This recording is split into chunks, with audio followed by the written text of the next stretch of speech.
우리가 이제 오늘은 이제 절기 제사 또 절기에 대해서 우리가 배울 거예요.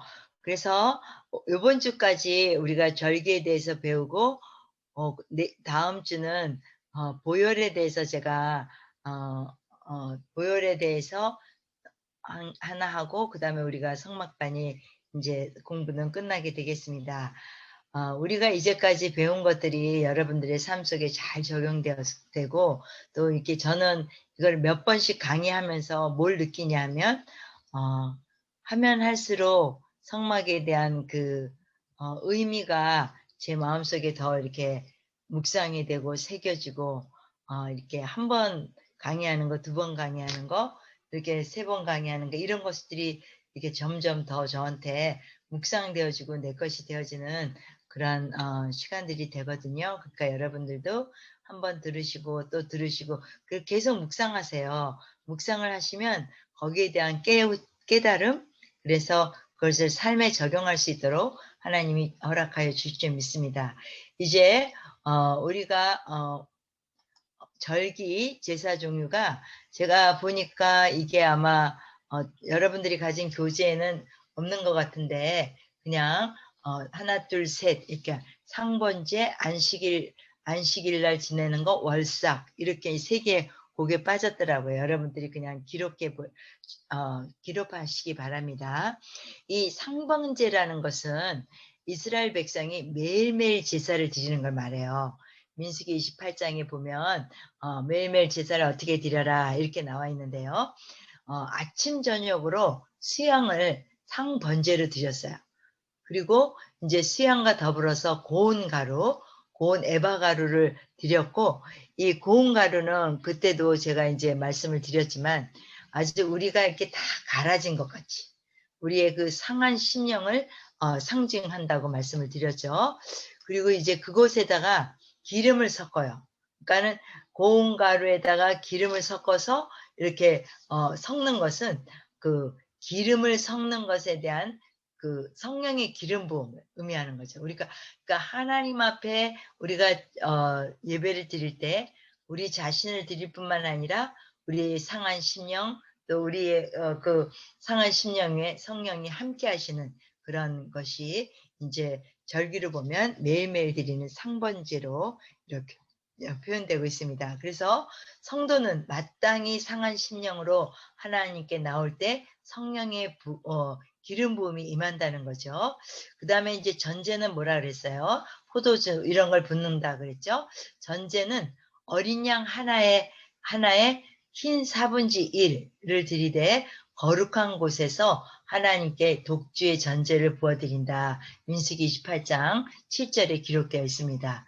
또 이제 안식일 제사에 대해서 말씀드리겠어요. 안식일은 이제 상번제는 에브리데이 드리는 거고 안식일 날은 이제 토요일을 이렇게 사베스데이에 드리게 되죠. 안식일 날은 매일 드리는 상번제에다가 안식일 제사까지 더해 드렸기 때문에 상번제의 2배. 그러니까 양을 한 마리 드렸으면 그 다음에 2마리.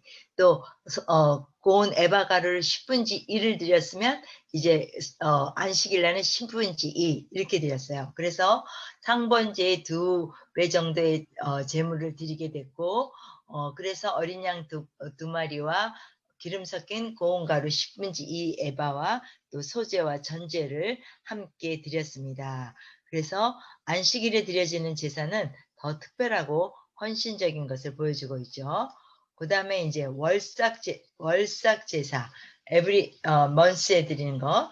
월삭은 매일 행하는 상번제 외에 3가지 번제물이 함께 드려졌는데 각 번제물마다 소제와 번제가 첨가되었죠. 민수기 28절의 장에 보면 모든 제사에 드리는 것에 대해서 나와 있어요. 여기 보면 수송아지 번제물에 고운 에바가루 10분의 3, 소재와 포도주 2분의 1 흰, 전제가 드려졌으며 수양은 번제물에다 기름 섞은 고운 가루 10분의 2 에바와 소재와 포도주 3분의 1 흰이 드려졌다. 어린 양의 번제물은 기름 섞인 고운 가루가 10분의 1 에바 들어갔죠. 소주와 포도주 4분의 1 흰 드린다고 했는데 월삭 제도에는 뭐가 더 드려졌어요? 이 숫송아지가 더 드려졌죠. 그래서 수염소는 속죄제로 드려졌다. 월삭 때마다 우리가 속죄제를 그 당시에 드렸던 것은 지난달에 지은 모든 죄를 하나님께 용서받고 새로운 달을 맞이하겠다는 결단과 의지를 보이는 것이다. 우리도 보면 참 이렇게 상번제로 아침 저녁으로 드리고 또 안식일마다 드리고 또 매월 1일에 또 월삭 제도를 드리고 참 많은 제사들이 거기에 있었다. 이걸 알 수 있잖아요. 이거는 뭐냐면 우리가 하나님께 예배 드리는 것이 삶이 돼야 된다. 물론 우리가 나가서 일도 해야 되고 또 가족을 돌봐야 되고 이런 것이 있지만 이렇게 everyday 그 제사장들이 하나님 앞에 제사를 드렸던 것처럼 우리도 이렇게 아침 저녁으로 또 이렇게 하나님을 그러니까 늘 하나님과 동행하지 않으면 우리가 하나님의 뜻대로 살 수 없다는 걸 알 수 있죠.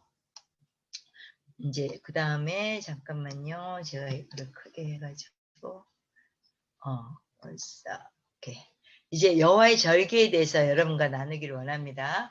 이게 절기표예요. 이제 맨 끝에도 볼 텐데 이 절기표 제가 그 카톡에다 다 올려드렸죠. 그래서 이 절기를 보면 그 유월절 또 무교절 이렇게 여기 한 군데 이렇게 모여 있고 그 다음에 어느 정도 지나서 초실절, 칠칠절, 오순절 그 다음에 밑으로 쭉 내려와서 여기 보면 장막절, 초막절, 수장절, 또 속죄일, 그 다음에 신년 이렇게 돼 있어요. 그래서 이제 이거를 하나하나 이제 볼 텐데요. 우리가 절기가 왜 우리한테 필요하지? 절기는요. 모든 성막의 모든 행위나 모든 제사 방법은 예수 그리스도를 상징한다 그랬어요. 한번 보죠. 유월절과 무교절. 여러분들 우리가 이걸 자세히 보지 않으면 유월절 같기도 하고 무교절 같기도 하고 이게 많이 헷갈려요.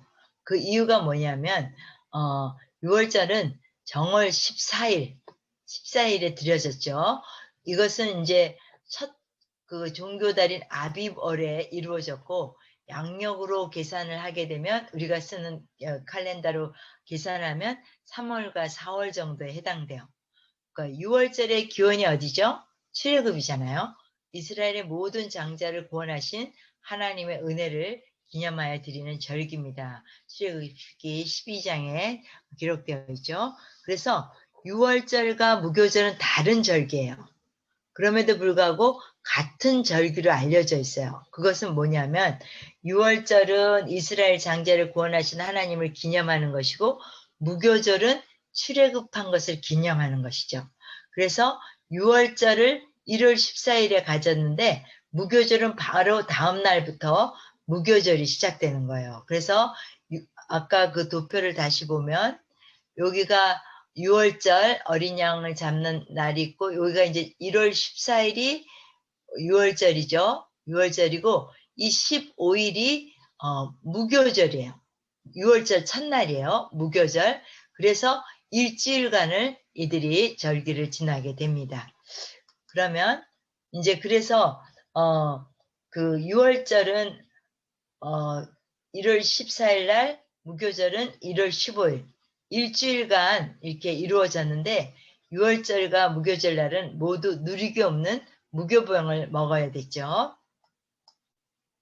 그래서 하나님은 그 무교절 첫째 날 그러니까 6월절 1월 14일 무교절 첫째 날 1월 15일부터 6월절 다음 날부터 마지막 날 1월 21일까지 제7일째는 그러니까 첫째 날과 마지막 날까지는 아무 노동을 하지 말라 이렇게 명하셨어요. 그러니까 하나님께서 어떤 절기를 주실 때 노동을 하지 말라는 것은 우리가 아무래도 일을 하게 되면 부산하게 되고 마음이 흐트러지게 되는데 하나님은 거기에 집중해서 하나님 앞에 절기를 지나라는 거죠. 이는 하나님께 온전히 나아감을 의미할 뿐만 아니라 우리 마땅히 하나님 앞에 나갈 때 집중하고 바라봐야 된다. 유월절로 모인 날에는 각 가정마다 어린 양을 잡아서 가족끼리 함께 했죠. 출애굽기 보면. 하지만 무교절에는 모든 백성이 나와서 하나님께 조속간에 제사를 드렸습니다. 그리고 매일 드리는 상번제 위에 월삭 때 드리는 제물과 같이 드려야 했습니다. 그 다음에 이제 유월절과 무교절이 지난 그 다음에 쭉 내려가면 초실절이 있었죠. 초실절은 이제 곡식이 제일 처음에 익었을 때 그 첫 단을 흔들어서 하나님 앞에 특별 예물로 드리는 절기였어요. 이날은 제사장들이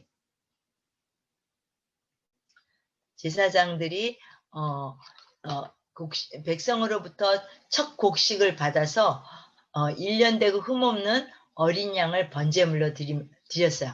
그래서 초실절 예식이 무교절 후 안식일 이튿날, 즉 일요일 날에 제사를 드리는 절기라는 것입니다.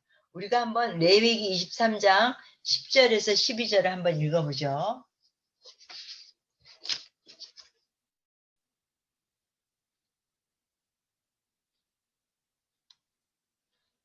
누가 한번 읽어볼까요? 레위기 23장 10절에서 12절.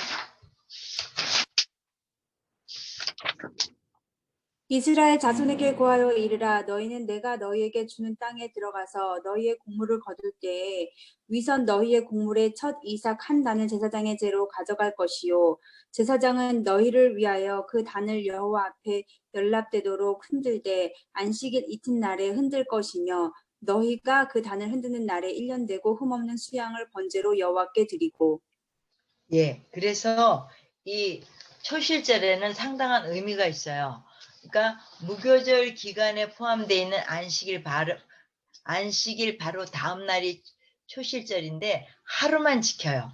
하루만 지키고 그런데 그게 어떤 의미가 있냐면 고린도전서 15장 20절에 보면 그러나 이제 그리스도께서 죽은 자 가운데 다시 살아나서 잠자는 자들의 첫 열매가 되었도다. 뭐예요? 부활을 얘기하고 있죠. 그러니까 그 초실절이 6월절 지나고 무교절 지나고 그 다음 첫날 그러니까 주일날이 되겠죠. 안식일 날이 토요일인데 그 안식일 전에 6월절 안식일 날 그다음에 그 첫날 이렇게 해서 그 신약의 복음 기자인 사도 바울은 고린도 지역 사람들에게 예수께서 죽은 자들의 첫 열매가 되셨다며 주님의 부활 소식을 전했다. 그가 예수님을 가리켜 첫 열매라고 증거한 데는 큰 비밀이 숨겨져 있는데 그분이 예수님께서 구약의 초실절 제물이 되셨다는 그러니까 초실절에 첫 이삭을 드렸던 것처럼 예수님이 첫 제물이 되셨는데 첫 번째 부활한 자가 되었다라고 말씀을 하고 있는 거죠. 그래서 이게 왜 자꾸 돌아가냐. 그래서 초실절은 그의 결실한 첫 열매를 하나님께 드렸는데 예수님께서 직접 초실절의 첫 열매가 되셔서 죽은 자 가운데 처음 살아난 것입니다. 그러니까 예수님의 부활이 무교절 후인 안식일 이튿날, 그러니까 무교절 후인 안식일 이튿날 일요일에 이루어진 것도 구약 초실절 날짜대로 예언이 이루어진 것이다. 그렇죠? 구약은 모든 오실 예수님에 대한 예언이니까요. 그래서 이처럼 초실절은 부활절 모양인 바 예수께서 죽은 자들의 첫 열매로 부활하심으로 예언이 성취됐을 뿐 아니라 그 후에 무덤이 열며 많은 백성들이 부활해서 거룩한 성에 들어갔다라는 말이 마태복음 27장 52절에서 54절에 나와 있어요. 그래서 이런 예수님이 십자가에 못 박혀 돌아갔을 때 성전의 지성소에 있던 휘장이 찢어졌을 뿐 아니라 무덤이 열어졌어요. 그래가지고 이것을 본 그 로마의 백부장이 참으로 예수님은 하나님의 아들이셨다라고 말씀하는 구절이 마태복음 27장 52절에서 54절 기록되어 있습니다. 그 다음에는 이제 77절이에요. 이 77절은 오순절이라고도 하고 맥추절이라고도 하는데, 무교절 첫째 날과 마지막 날처럼 무교절 처음에 첫째 날과 일곱째 날 아무 노동하지 말라고 했던 것처럼 하나님께 나와서 제사를 드려야 했습니다. 77절은 밀의 첫 소출을 하나님께 바치는 절기로 맥추절이라고도 하고 오순절이라고 해요. 오순절이라고 부르는 이유는 6월절 이후에 50일째 되는 날이기 때문입니다. 그래서 오순절은 6월절 이후에 7번째 안식일을 마친 다음 날 주일에 지켜졌죠. 그래서 오순절, 6월절, 초막절은 유대인들의 3대 명절에 해당이 됩니다. 그 다음에 그리고 제가 잠깐 빼먹은 게 있는데, 유대인들의 그 달력은 음력을 사용해요. 그래가지고 우리가 보는 그런 태양력이 아니라 음력을 사용하는데, 다시 한번 말씀을 드릴게요. 월삭은 음력 초하루를 의미한다고 아까 제가 말씀을 드렸나? 첫째 달인데 음력으로 따져서 첫째 날이라는 거죠. 그러니까 이스라엘 백성은 두 가지 그 달력을 사용하는데요. 종교 달력과 함께 민간력이 있었는데, 이 종교력과 민간력은 달과 함께 이렇게 진행돼 있었기 때문에 음력을 사용했어요. 그래서 이런 모든 절기도 음력으로 사용했겠죠. 그래서 이제 그 다음에 그 77절 다음에 나팔절이 있죠. 하나님은 나팔절 날에 이제 성례로 모이기로 했는데 아무 노동하지 말라고 그렇게 하셨고, 이 이스라엘 백성들이 사용하는 종교력의 7월, 티스리월에 민간력으로는 1월에 해당돼요. 그래서 7월 1일은 신년을 의미해요. 무슨 말인지 알겠죠? 이스라엘 민족이 종교 달력도 갖고 있고 그 민간 달력도 갖고 있다 그랬어요. 근데 7월 티스리월에 이 나팔절이 시작되는데 민간력으로는 1월에 해당되고, 그래서 이들이 사용하는 그 종교력으로는 7월 1일 신년을 의미하고 있죠. 이 신년 날에 나팔을 불어서 새로운 한 해가 시작됐음을 이제 알리는 것이죠. 나팔절 때 번제 제물인 숫송아지 한 마리라는 점을 제외하고는 일반 월삭 때 번제 제물과 동일하게 드려졌어요. 그리고 소제도 함께 드려졌는데 숫송아지, 수양, 어린 양에 따라서 각각 소제 양과 전제 양이 달라지는 것을 볼 수가 있습니다. 그 다음에 이렇게 나팔절에 또 새해에 나팔을 부는 이유, 신년이 될 때 하나님과 함께 하나님은 우리가 날마다 또 월마다 또 새 연이 돌아올 때마다 이렇게 새로운 삶, 우리가 자꾸자꾸 세상에 살면서 무뎌지고 지치고 단단해지는 그 마음을 이렇게 새로운 절기를 받을 때마다 이렇게 새로운 삶으로 나아가기를 원해서 또 나팔절 절기를 지키게 하십니다. 그래서 우리는 새롭게 살지 못하도록 붙잡는 것, 과거의 집착, 과거의 어떤 그런 것들에 묶여있는 것들을 과감하게 나팔을 불어서 없애버려야 돼요.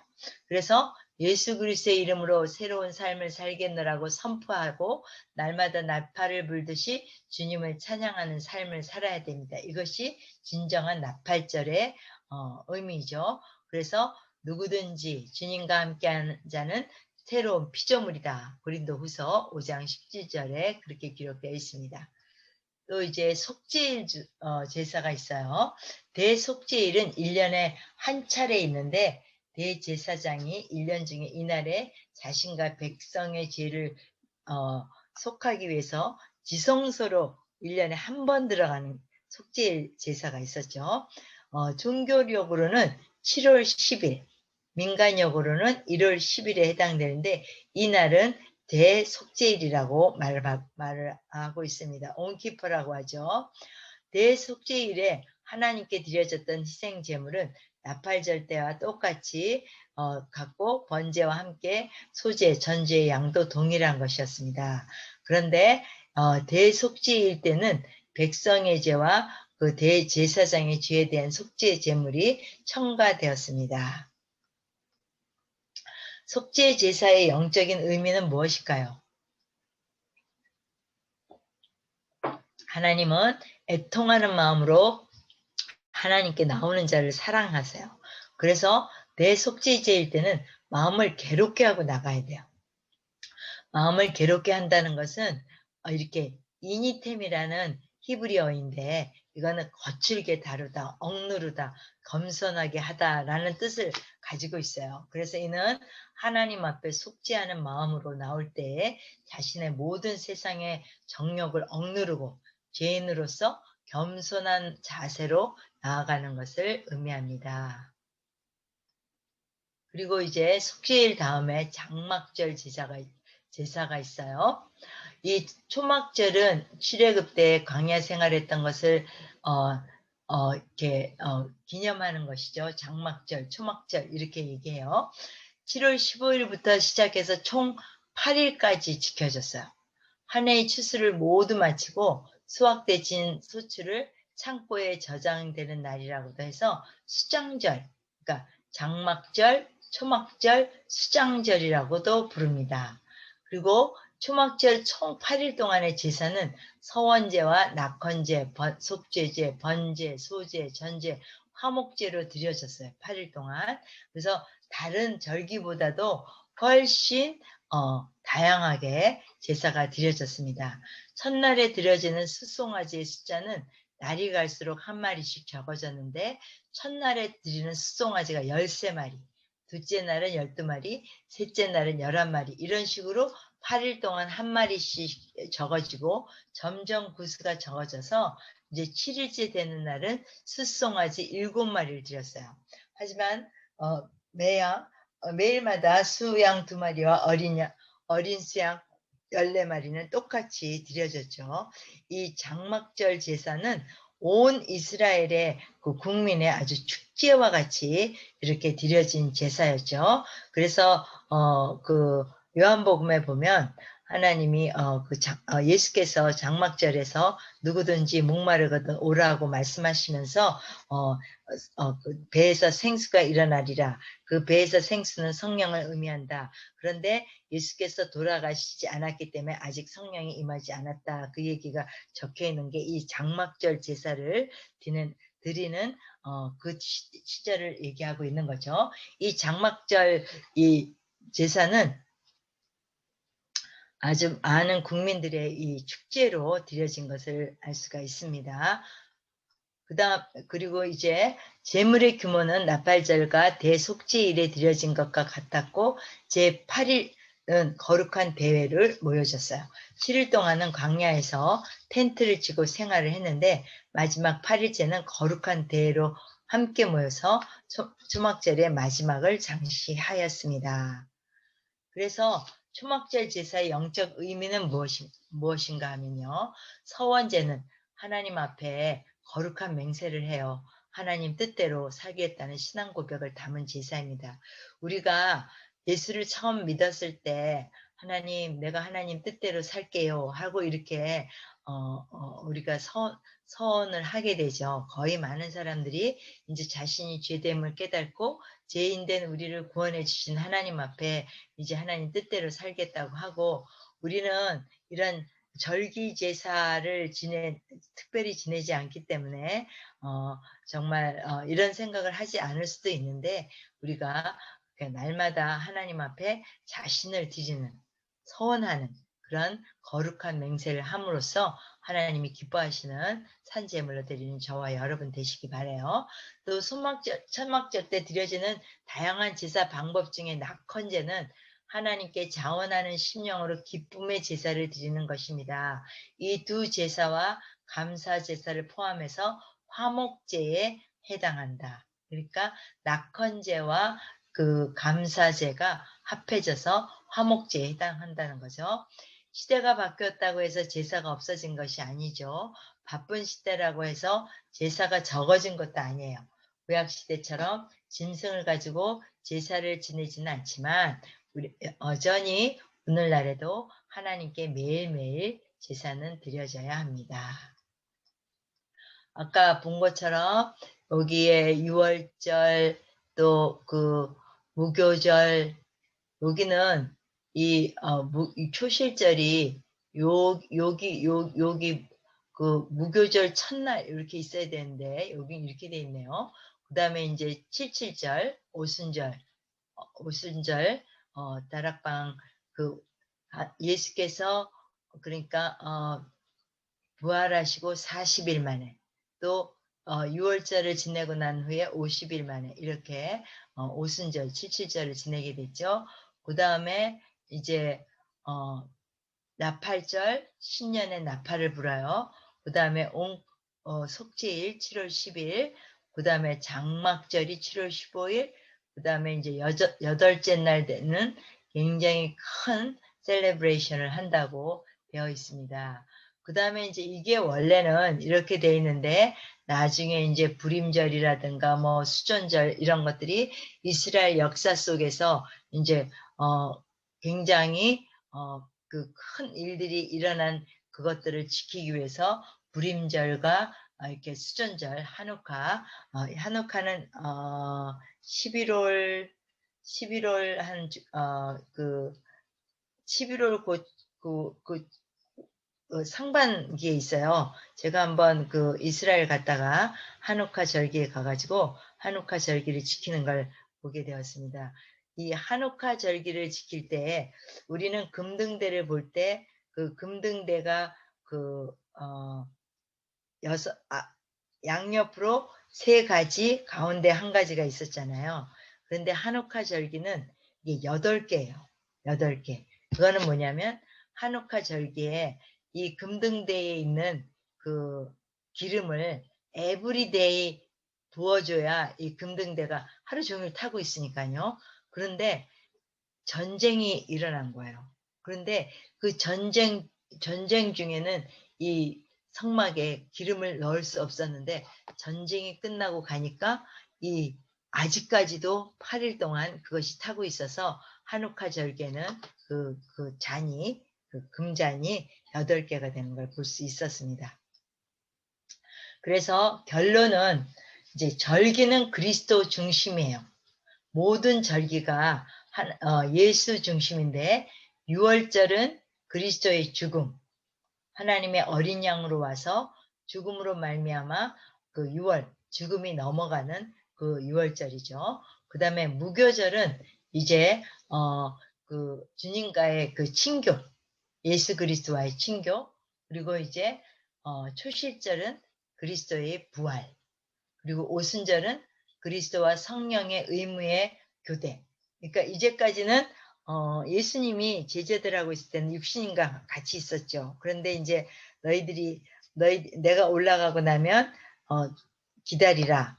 그래서 이제 예수님이 올라가시고 보혜사 성령님을 우리에게 보내주셔서 예수님과 보혜사 성령님의 교대가 일어난 것이 오순절이다.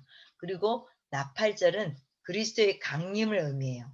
이제 요 여기까지 오순절까지는 이미 이루어졌죠. 근데 이제 나팔절에는 그리스도의 강림, 또 속죄절에는 그리스도의 속죄, 그 다음에 초막절은 그리스도의 심판이 이렇게 아직 남아 있어요. 그래서 하나님은 이 절기를 출애굽할 때 이스라엘 백성에게 계시하셨죠. 그러나 이런 절기를 정하신 것은 언제서부터? 천지 창조 때부터 작정하시는 거예요. 창세기 1장 14절을 보면 하나님이 가라사대 하늘의 궁창과 강명이 있어 주야를 나누게 하라. 또 그 강명으로 인하여 징조와 사시와 일자와 연한을 이루라 했을 때 이 징조가 어포인트먼트 타임이라는 거예요. 그래서 이 어포인트 타임이라고 한 이 절기를 통해 요 말이 나중에 7절기, 여호와의 절기로 이렇게 성경에 기록된 것을 볼 수가 있습니다. 창세기는 모든 것의 그 아주 원조 그것이 다 포함되어 있어요. 그래서 우리가 이 절기라 그러면 모세가 이렇게 출애굽해서 그 하나님이 정해 줬다. 이렇게 모세가 인제 이스라엘 백성한테 말하라 그랬으니까 하나님이 모세를 통해서 이스라엘 백성에게 말하라 그랬기 때문에 그러나 이것은 창세기 1장 14 절에 이미 하나님께서 이루실 것을 먼저 말씀하신 것이죠. 그래서 이 징조가 어포인트먼트 타임으로 일곱 절기 우리가 지금 배운 일곱 절기가 여호와의 절기로 하나님께서 받으시는 제사가 된다. 또 이 모든 절기를 통해서 예수께서 오시고 또 오실 예수의 죽음, 그리스도의 죽음뿐만 아니라 이제 오순절에 성령의 강림과 또 이제 주님이 오실 나팔절, 속죄절, 초막절 이렇게 해서 정말 하나님이 우리에게 이미 말씀해 놓으시고 아직 이루어지지 않은 것들은 이렇게 창세기 1장 14 절에 말씀하신 것이 이루어진 것처럼 이제 주님의 그 강림이 이루어지고 또 그리스도의 속죄 그리고 그리스도의 심판이 이루어져서 영원한 천국에 저와 여러분이 함께 있을 줄 믿습니다.